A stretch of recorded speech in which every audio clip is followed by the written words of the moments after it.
So we may as well face it. Nobody is perfect. However, one has got to try. And that said, I'm slightly alarmed by something that happened just the other day. So it's the end of the semester, guys. It's the end of the semester. So there's a lot of papers being handed back, and I'm sort of seeing, my grades for a lot of the work I've done. Now I'm a good student. I get lots of A's, and what I'm about to tell you about is no different than the norm. I did get an A on this paper. However, in my public relations class that I'm taking here, actually a public relations major, I got back a paper, and to my dismay, I noticed that I made a mistake.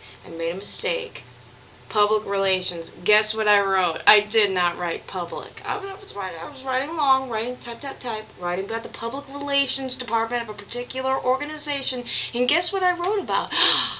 I wrote about the pubic relations of this particular organization. Now, pubic relations. What is that? Yeah. I mean, this was slightly disheartening to me because obviously, as a person who's a former grader of papers in high school, a teacher's aide, I see that this sort of thing kind of bothers one, sort of makes you think, why didn't these people proofread? And so I thought that was a little bit strange. Sort of pubic relations, interesting. Makes me feel like handing somebody a Gillette or a Schick and sending them off to the shower. I don't even know. But at any rate, I thought I would share the exciting facet. Further on in my life, I have another story beyond pubic relations. The other night, I came in and I was practicing a speech that I was going to do. I had taken an Ambien though, so I don't know if any of you have ever taken sleep aids. Ambien is a prescription sleep aid, and it makes you a little goofy. If you stay awake, kind of shuts off your mind. Your body doesn't necessarily feel sleepy, but your mind, you're gone. You're nuts.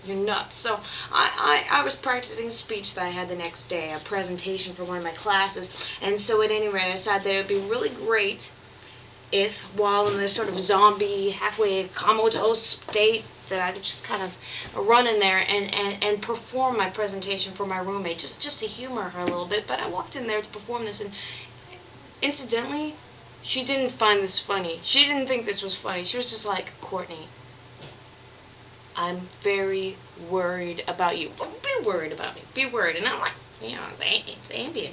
I have a prescription.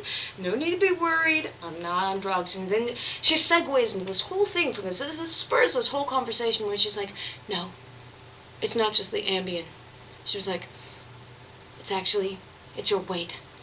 You don't seem to want to gain weight. Now, okay, I'll be the first to admit that I don't readily tell people that I'm struggling with this eating disorder. I don't try to, publicize this. I will deny it if you ask me, just because I don't want people interfering with my life, and I don't want every day dealing with the judgment and sort of the people trying to do what's best for me, but annoying me instead. I'm sure some of you can relate. I just don't want people invading my privacy, and so, this isn't something that I tell to the world except here on YouTube, obviously. And so I was just, she goes into this whole thing about, you're obviously scared to gain weight, you eat a whole lot of salad. Come on, people are supposed to eat salad, but never mind, that's a little bit beside the point. She says to me, are you anorexic? And I was a little bit vulnerable in my Ambien-induced intoxicated state, and so I was like, all of a sudden, tears, weeping, hardcore, just like, and it all came out. And to tell you the truth, the details are slightly foggy as a result of the Ambien, but I tell you, at the end of this, I had support that I didn't have before, and let me tell you, it's just like the puzzle pieces of life are just falling together. It's just like the support that I needed, the structure that I needed, is just coming here together for me. It's just coming together. And, she was just, I do remember, she was just like, what can I do for you? How can I help you? I don't want to make life harder for you. How can I help you? And I think that that's kind of the approach that people need to have, not this judgmental, okay, I'm going to make you eat this. It's just sit down and be like, what can I do for you? For those of you who have friends and family members that are struggling with this, just say to them, how can I be there for you? How can I help you through this? Don't have this overbearing attitude. Don't have this judgmental attitude. Say to them, what can I do for you? And when it comes down to it, it's just loving them, just supporting them. She hugged me, just held me, tears. I'm not normally this kind of person. I'm not normally one to cry in front of people, but this was just it was it. It was it. And, at the end of the day, I feel so much better. And I just feel like I have one more person that's just marching behind me.